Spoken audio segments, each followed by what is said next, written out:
The morning light filters through the windows of a sprawling ranch house in Montana, casting long shadows across rooms designed for chaos, but filled with silence.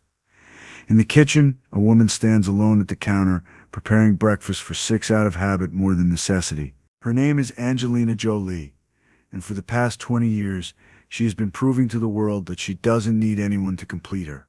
The counter is covered with the evidence of her choice. 6 different breakfast preferences, carefully noted on index cards. Maddox likes his eggs over easy, but Maddox lives in London now with his wife and daughter. Pax prefers cereal with bananas, but Pax is in graduate school at Stanford. Zahara wants toast with honey, but Zahara is in Chicago building a career in international law. Shiloh, Knox, and Vivienne each have their own morning rituals, but Shiloh is in New York, Knox is at Northwestern, and Vivienne is planning her escape to colleges far from Montana. 6 children, 6 different countries of origin, 6 adoption stories that began with a single decision in 2005, the decision to walk away from love in favor of independence. The house reflects her choice in ways that become more obvious each year. 16 bedrooms, designed for a family that would fill every corner with noise, but most bedrooms stand empty now, preserved like museum exhibits of childhoods that have moved on. The house is quiet now, too quiet. 3 of the children have moved out, started their own lives, their own families. The others are in college, coming home less frequently, building worlds that don't revolve around the woman who made them the center of hers.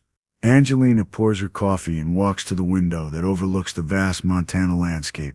Somewhere in Los Angeles, Brad Pitt is probably having breakfast with his wife and their 3 biological children, living the life that might have been hers if she had made a different choice 20 years ago. But she didn't choose differently. She chose this. She chose independence over dependence, autonomy over partnership, the certainty of her own strength over the vulnerability of loving someone who might leave. The irony is not lost on her. In refusing to need anyone, she created a life entirely about being needed. It started on a movie set in 2005, Mr. and Mrs. Smith. The chemistry between Angelina and Brad was immediate, undeniable, electric in ways that surprised even her. After years of relationships that felt like performances, Brad was different. Real, present, unimpressed by her fame, but fascinated by her mind. "What do you want from life?" he asked, during a break between takes, sitting in directors' chairs under the California sun. "To matter," she replied without hesitation. "To leave the world better than I found it." "And how do you plan to do that?" "Adoption. I want to give homes to children who need them. I want to create a family that crosses borders and cultures." Brad smiled, and in that smile, Angelina saw something dangerous. The possibility of partnership, of shared dreams, of building something together that neither could build alone. "That sounds like something that would be easier with a partner," he said carefully. "Or something that would be complicated by one," she replied. That night, in her trailer, she made a decision that would define the next 2 decades. She called her assistant and booked a flight to Ethiopia. "I need to get away for a while," she explained, when Brad found her packing. "Away from the movie or away from me?" he asked. "Away from this," she said, gesturing between them. "From whatever this is becoming." "And what is it becoming?" Angelina paused, holding a photograph of Maddox, the Cambodian boy she'd adopted 2 years earlier. "Something I can't control. Something that might change my plans. Something that might make me need you." "And needing someone is bad?" "Needing someone is dangerous. I've built my life around being self-sufficient. Adding variables complicates things. Love complicates things." Brad was quiet, studying her face. "You're afraid. I'm practical. I've seen what happens when women make their lives about men instead of about their own purpose. I won't be one of those women." "What if you could have both? What if love didn't mean losing yourself?" Angelina zipped her suitcase. "There's no such thing as both, Brad. There's what you choose and what you sacrifice. I choose my children. I choose my mission. I choose independence." She walked to the trailer door, then turned back. "Find someone who wants to be completed by you, Brad. I'm already whole." The next morning, she was on a plane to Ethiopia, beginning the adoption process for Zahara. Brad finished the movie with a co-star who treated their on-screen chemistry as exactly that, on-screen. By 2006, Brad was married to Jennifer Aniston. Angelina was in the process of adopting Pax from Vietnam. While entertainment magazines speculated about the romance that might have been, Angelina was building the family she had always envisioned, one child at a time, one country at a time, one decision at a time. The children came like pieces of a puzzle she was assembling by herself. Maddox from Cambodia, with his serious eyes, Zahara from Ethiopia, bright and determined, Pax from Vietnam, shy and artistic, then Shiloh, conceived through surrogacy, and finally the twins, Knox and Vivienne, completing the family she had envisioned. 6 children, 6 different stories, all united by their need for a mother and her need to be needed. The media called her Saint Angelina, the woman who could love enough for 2 parents.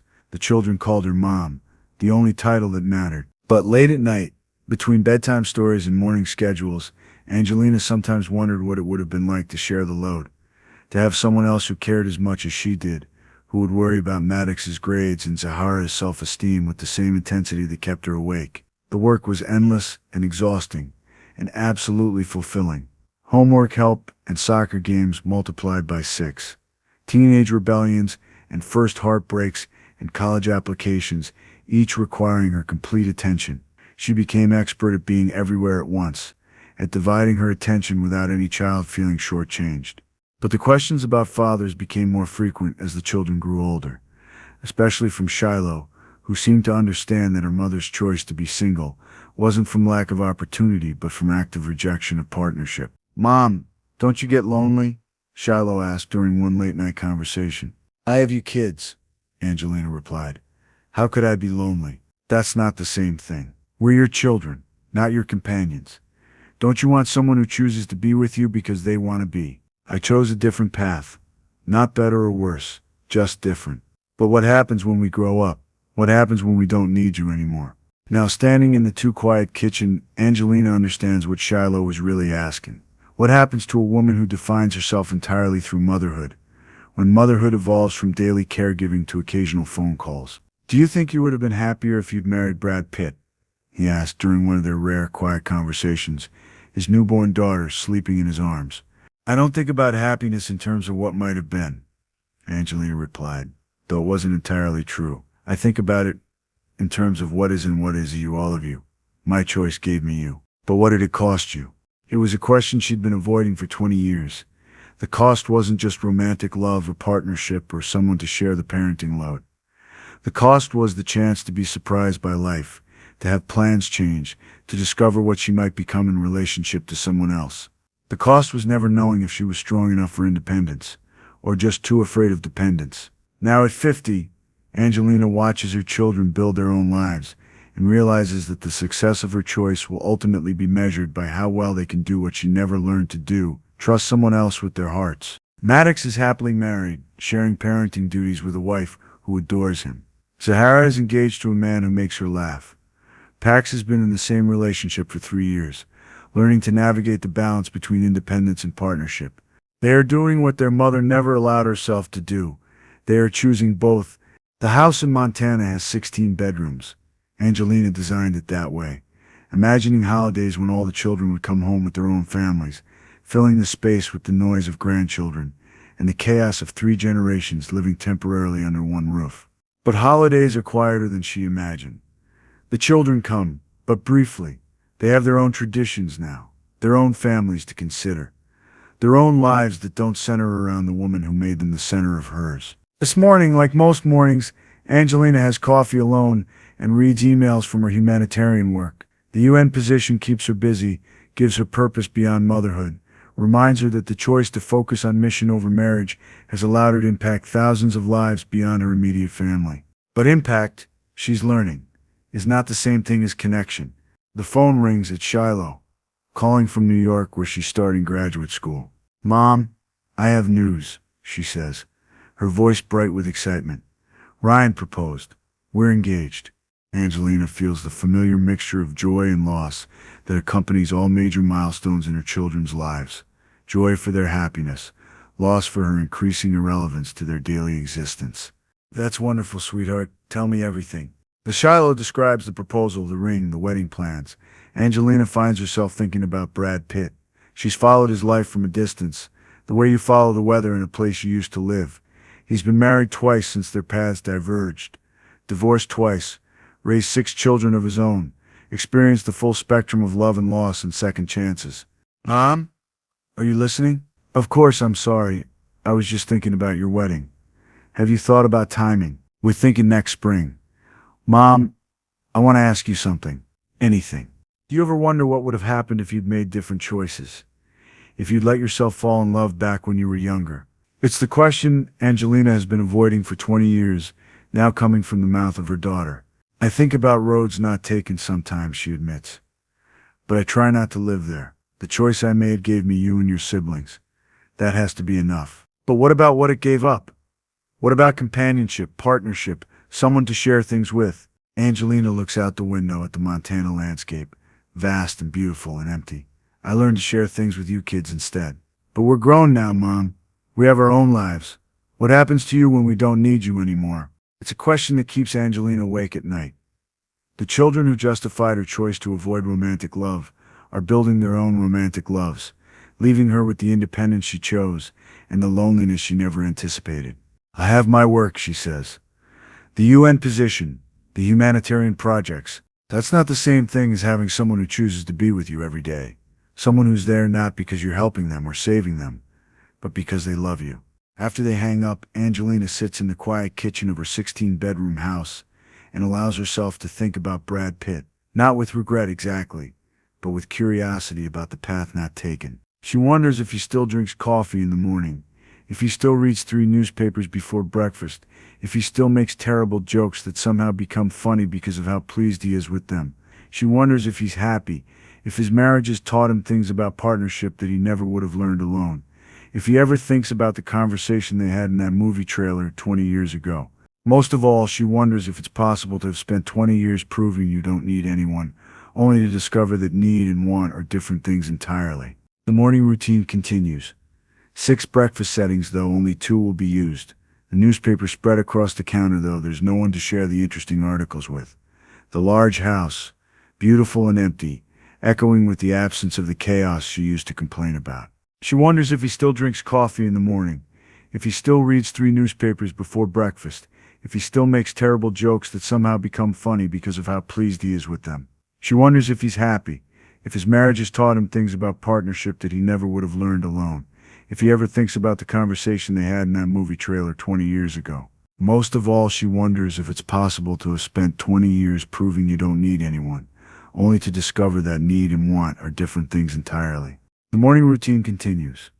6 breakfast settings, though only 2 will be used. The newspaper spread across the counter, though there's no one to share the interesting articles with.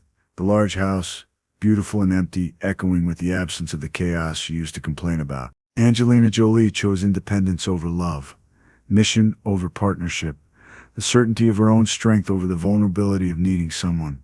She raised 6 children who learned from her example that they could be complete on their own, and then watched them choose to share that completeness with partners who enhanced rather than diminished their lives.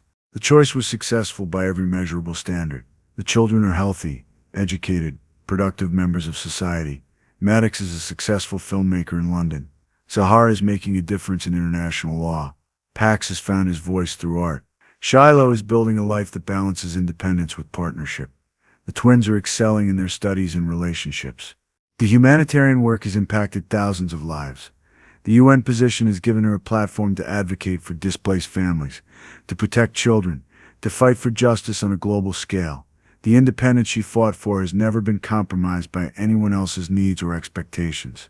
But success, Angelina is learning, is not the same thing as satisfaction, and strength, she's discovering, might sometimes be measured not by what you can handle alone, but by what you're brave enough to share. The irony is profound and painful.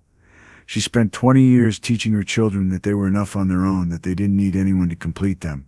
And they listened. They became strong, independent, capable adults who understand their own worth. But they also became adults who understand that independence and partnership aren't mutually exclusive, that sharing your life with someone doesn't diminish your strength but can amplify it. They learned the lesson she taught them, and then they learned the lesson she never allowed herself to learn. Outside, Montana stretches toward the horizon. Endless and beautiful and completely, perfectly solitary. The landscape mirrors the life she built. Vast, stunning, meaningful, and absolutely alone. She has succeeded in proving that she doesn't need anyone to complete her, but somewhere between proving her independence and raising children who would leave her to build their own lives, she forgot to ask a different question. What if completion isn't about need, but about choice? What if the strongest thing isn't being able to handle everything alone, but being brave enough to let someone stay? The coffee grows cold in her cup. The breakfast for 6 sits mostly untouched. The morning routine continues, a ritual that feels more like archaeology with each passing day, preserving something that once was but can never be again, just the way she planned it. But planning, she's beginning to understand, is different from living. And living, she's finally ready to admit, might be something best done together.